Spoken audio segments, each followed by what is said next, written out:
Hello guys!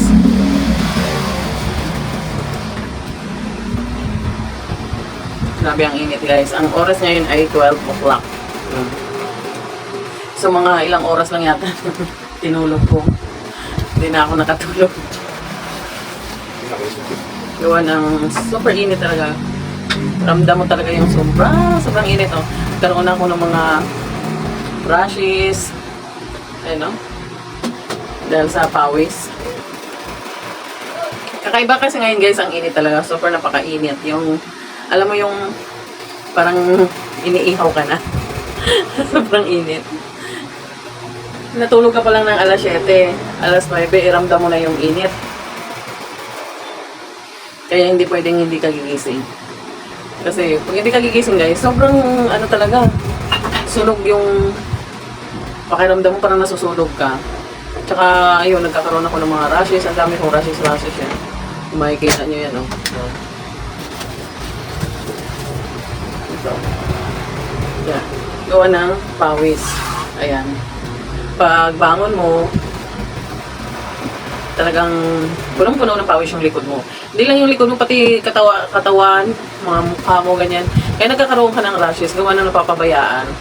Of course, kasi nga, gumagawa ka ng tulog. Kasi ang problema nga guys, ayan, habang natutulog ka, yung pinipilit mong matulog talaga, ayun, super napaka, init. Ayan, kaya nagkakaroon ka ng pawis, ayan o, ang kati ng parang butol-butol. Yun. Hindi ko alam kung ano nangyari ngayon sa ozone layer natin. Grabe na siguro nipis. Kaya hindi na talaga natin mapigilan yung init. Kasi dati guys, yung mga panahon pa ng mga magulang natin, hindi pa ganito ka, yan, kasi hindi pa masyado marami ang factory noon. So ngayon kasi, yung mga usok na galing sa factory, yun yung sumisira sa ozone layer. Ayun, kaya panipis ng panipis yung ozone layer, tayo yung apektado. So, no choice tayo, kundi talaga gumawa ng paraan kung paano tayo makaidlip, makatulog. Ayan, so hanggang June pa siguro to guys, yung init na to, hindi talaga mapipigil. Isipin mo guys, nag-isang buwan na yata, hindi talaga umulan. Grabe. Parang, wala talagang yung, okay sana kung uminit ngayon ng ganito, tapos pag kinabukasan naman umulan, para kahit papano, ayun, maibsan yung sa isang araw na init ng panahon. Pero ngayon kasi, dire-diretso talaga ang init simula umaga hanggang gabi guys. Kahit na nasa duty kami guys, anong oras na yun? Yung buga ng electric fan, ganun pa talaga kainit, grabe. Kaya, yung likod ko sobra, ang dami ko ng mga bungang araw. Pati dito ko, ang dami yung gaspang na gawa ng sa bungang araw. So, hindi naman natin sinadya yun. Talagang gawa ng init talaga yan. Ayan. So, sabi nila, huwag daw tayong kumain ng mangga kasi lalo daw nakakabungang araw yun. Hindi naman ako nakain ng mangga, pero ang dami kong bungang araw. Ayan o, pati dito ko, ang dami o. Tapos, pag nagbihis ka na, tapos napawisan ka ulit, ang sakit talaga. Yung half day na masakit, di mo talaga maintindihan. Parang gusto mo kamutin, pero hindi mo naman makamot kasi siyempre nandun ka sa work mo. Nasa likod, nasa harap. Di mo alam kung saan mo kamutin. Grabe ang kate. Ayan, grabe. Ito yung malaking problema talaga natin ngayon guys. Yung super napakainit na wala man lang kahit kaunting ulan. O kaya kaunting lilim man lang. Wala. Ay, grabe. Sabi ko nga kahit sa gabi man lang. Siyempre naka-duty kami. Kahit sa gabi man lang, lumamig man lang ang panahon. Pero wala talaga. As in, kahit na may electric fan kami, yung electric fan, ang buga niya mainit pa rin kahit na hating gabi na. O, diba? Grabe. Parusa. Diba? Grabe. Dati guys, ganito rin, mainit din. Pero kahit paano kasi dati, ayan, yung init niya. Hindi katulad nito na parang akala mo wala kang bubong. Lumulusot talaga yung init galing sa labas. Oh my God. Tapos minsan pa, wala pa siyang kasamang hangin. O, di lalong, ewan ko paano.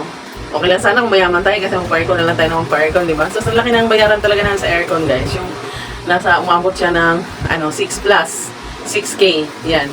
So, kung wala kang pambayad nun, ang asahan mo lang is yung sahod mo. Halos isang sahura na. Pangbabayad mo lang sa ilaw. Sobrang mahal talaga. At sobrang tumaas talaga. Super. Dati kasi ang ilaw namin, umaabot lang siya ng 1,300. Tapos umakyat siya, nagiging 3,900. Ngayon 6 plus na. Oh.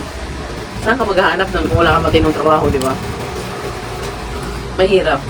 Gusto mong talagang malamigan ka, yung makatulog ka ng maayos, yun, gagamit ka nun. Kaso nga lang, yung bayaran mo, hindi mo maintindihan kung saan mo rin kukunin, di ba? At least, mabuti na lang, yung anak ko may work, siya yung nagbabayad ng bills, kasi siya naman yung malakas doon. At least, kahit pa paano, may nagbabayad pa. Paano kung wala, di ba? Ang hirap. Sana,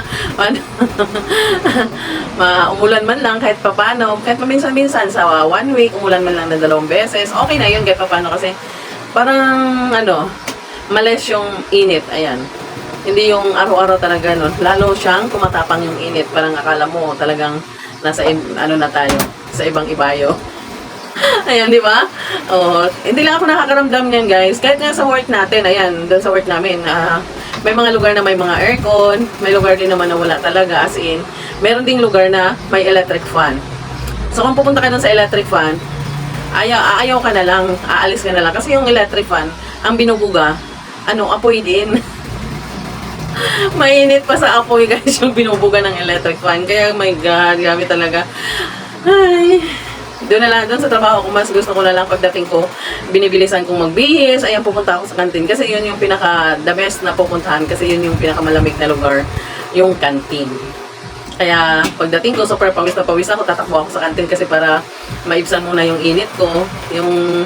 Tsaka guys, pag hindi natanggal yung pawis mo, grabe, talagang magkakaroon ka ng marami talagang mga, butol-butol. Ayan. So, tawag nila yan, Diba tawag yan?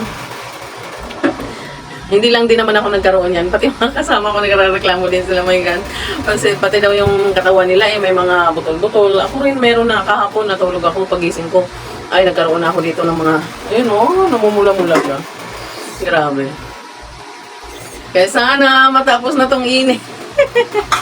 Parang hindi kakayanin talaga. Isang taon na ganito, my God, hindi natin kakayanin talaga, maraming mahi-heat stroke. Nakaka-heat stroke talaga tong ganitong init At kahit na sabihin natin meron tayong mga gadget na ginagamit, wala din. Talaga namang inangkin na talaga ng init ang buong kabahayan. Ayan. Isipin mo yan, katulad niya, nag-electric fan ako. Ilang electric fan yan? Isa electric fan. Ito, meron pa dito electric fan. So, 2 electric fan yung ginamit ko. Mainit pa rin, Kakaligo ko lang, guys. Pero tignan mo, ang pawis ko, patak-patak talaga. 12 o'clock pa lang to, guys, 12 o'clock. Ayan. So, natulog ako kanina ng alas 7, alas 9, alas 8, alas 9, alas 10. So, mga 10, medyo nagising-gising na ako sa init. Sobrang init. Hanggang sa 11 talaga nagising na ako. Ayun. Wala na, gumising na ako. Ang ginawa ko, kumain na lang ako. Then after kung kumain, naligo na lang ako. Para lang talaga, mabawasan yung init. Ayan. Yun lang talaga ang pwede natin gawin, yung, magbabansot.